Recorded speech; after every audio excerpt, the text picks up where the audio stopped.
We all want to see our children thrive, right? Especially when it comes to school. And there are a number of ways we can help them do that as we begin the school year next week. Our next guest says introducing certain habits into a routine will help children perform better at school, regardless of what their grades look like. Education strategist Dwayne Matthews is here today to walk us through some of those. Good morning to you. Good morning, Lindsay. So before the school year starts, for most people that is next week, what is the first thing you can do to help, set your kids up for success? One of the first things that I do is I have an initiation dinner, and we get really dressed up, my son and I. We go to a late dinner, and we talk about themes that we have for the year. And that way we can just focus on those themes. There's so many different things coming in to students at the same time, but focusing on those themes really helps mom, dad, and child get very, very focused on what's gonna happen over the next year. Give us an example of a theme. What do you mean? So this year, the theme is self-talk. What kinds of conversation do you have? If you encounter a failure, what do you say to yourself? How do you recover? How quickly can you recover?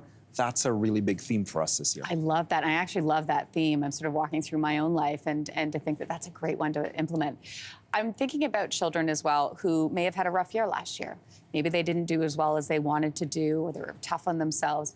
What do you suggest that we do with children to sort of get over that? Okay, that was in the past, and let's look forward.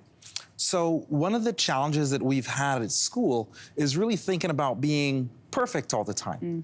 And one of the most important skills that we have today is knowing when we're wrong and how to critically find that. So one of the big focus areas for our children is finding the gaps in their learning. If you got 80%, that's fantastic, but it's really where were the 20% gaps, and really celebrating the ability to find the gaps, knowing where are your mistakes, how can you find them and locate them, and then how can you correct them. So we spend time celebrating, locating those gaps. Back to school is all about routine. We know that, right? What kind of activities can you add into their everyday life to help them do better at school? So a big thing that we do is we have jazz and reading in the night where everybody puts down their devices, the TV's off. The only thing that's on is really light jazz music, and everyone has a book. We sometimes choose those books together, and we sit and we just read. What is it about jazz?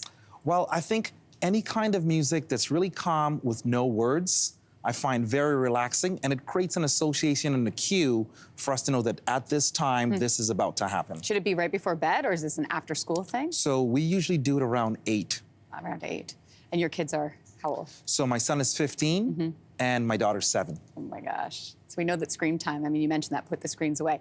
Screen time can be a huge distraction. It's a constant topic of conversation in our household. How can we help our kids manage that so it doesn't affect their performance at school? We have a plug-in station at the front of the house. So our devices do not go upstairs in the nighttime. We plug those in to really get that habit of where your device is. It's not in the bedroom. The other is we have a real conversation about digital intentionality, particularly with our 15-year-old. He wants all the different social media apps. His friends are on there. So we really have to think about what's the intention, particularly as it relates to the self-talk theme that we talked about at the beginning. You know what I find so challenging, Dwayne? Is that I say, okay, no screen time, and then all of their homework's on the screen. You know what I mean? Right. It's that division and how to separate the two. Well, I think, what really comes down to, it's not necessarily the screen time, but the app.